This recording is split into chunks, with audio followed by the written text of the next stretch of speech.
What's going on, guys? So by the title, you obviously know that this is going to be a product review on this gimbal right here, the Smooth 4. This is by Zhiyun. No one actually knows how to pronounce it, except for if you're from wherever this is made and you know how this is pronounced. But Zion, whatever, it's a gimbal.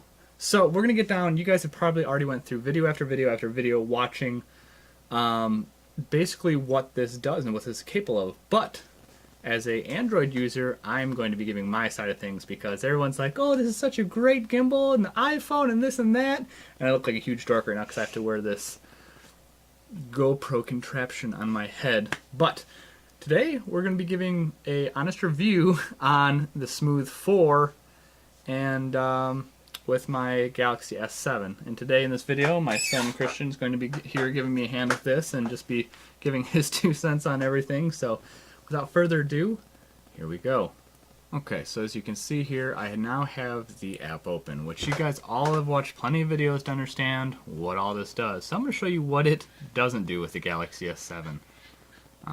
So for instance, if you were to use this right here, oh, no, this is not my middle finger, by the way. So let's say we want to use the follow feature. We're going to show you how well this works.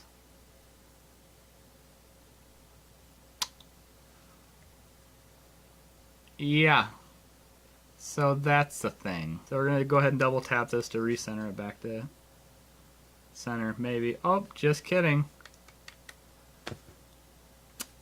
Yeah. So after it loses itself like that into the abyss of whatever that is, that happens. I mean, this is a very, if you look at this, my finger's well lit here. It should be able to follow no problem. Also, if you notice, the autofocusing is really just like spontaneous. It'll just sit there and autofocus and autofocus and autofocus. I don't know if you can actually, how well you're going to be able to see this on my GoPro, but I'm going to try to do the best I can because I have no type of screen capturing software on my phone. So we're just going to be doing this like you actually have your hands on this and doing this, right? Maybe. Okay. So there's a bunch of features in this phone, or in this Gimbal. Gimbal, thank you. There's a bunch of features in this gimbal. You know, and I'm sure that you guys have all watched all of these and how they all work. But let's say I want to do this 3x3 thing. So we're going to watch what it does. What did it just do anyway? And for whatever reason, on this, it thinks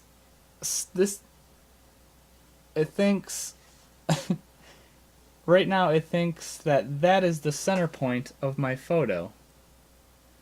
But it looks like they've adjusted or they've fixed the autofocusing feature with this because it seems to be working okay.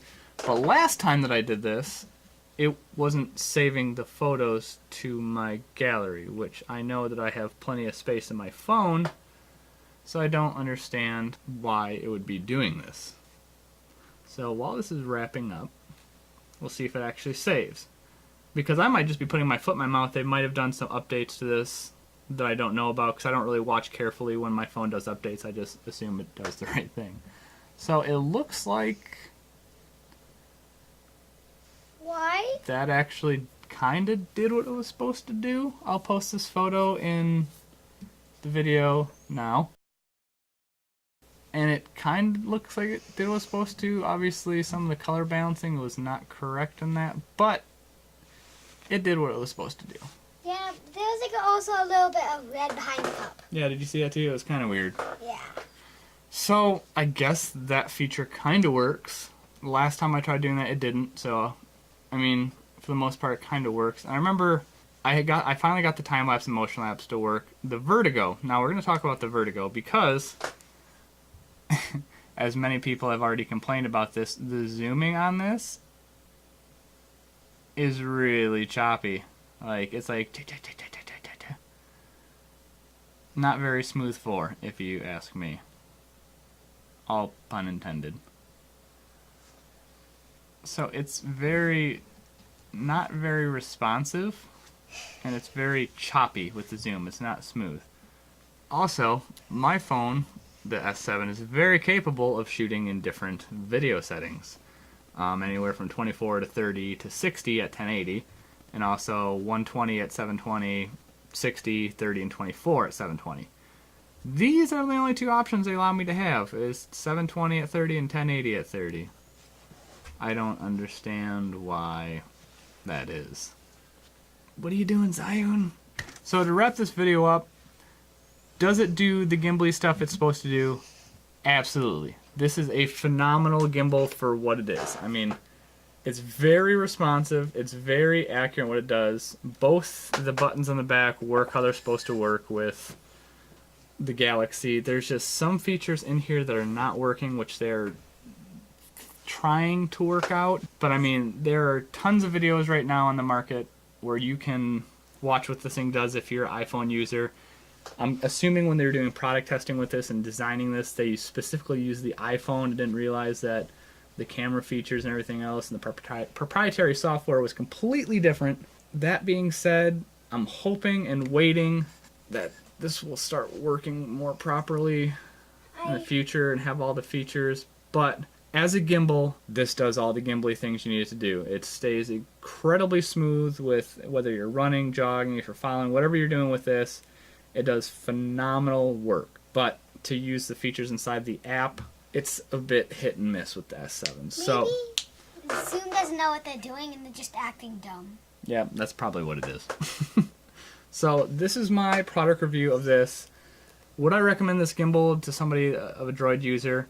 Absolutely, but if you're expecting all these features that you've already looked at on the internet to work with your Galaxy phone, it's probably not going to for a little bit until they've updated the software, which since I've bought this thing over the past 2.5 weeks, they've updated a couple things like I showed you in there. It's actually saving stuff to my library now, and it's actually, the auto focusing isn't as glitchy now, but the zoom is still crap. So yeah, I'm just hoping that within the next like month or so that they get this figured out so I can use this gimbal to its full potentials.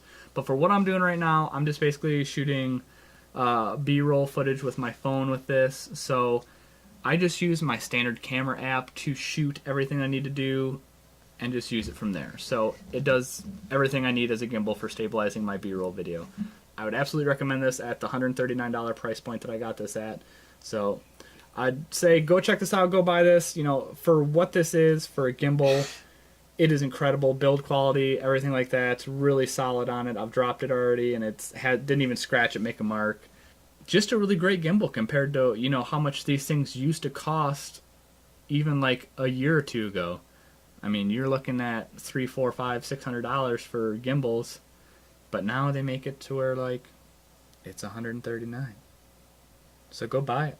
Obviously, I haven't tried any other gimbals on the market. I haven't tried the DJIs or any of the other Zhiyun products or the Smooth or whatever that is. I haven't tried any of those, but this is my product review on this. I love this. I would recommend this. It does what it's supposed to do minus the features inside the app. The gimbal itself does gimbally things. The triggers on the back work with your normal camera feature. It'll do the follow or phone go, whatever. It'll do the auto reset and all that fun jazz. But the app just needs work. So I'm going to conclude this video. I love this. 10 out of 10. Well, we'll give it a 9 out of 10 until the app works, because I love it. It works. It does what it's supposed to. I'm going to give it an 8 out of 10. 8 out of 10? Okay, fair enough. So check it out. It's $139. You know, it's pocket change. Go buy it.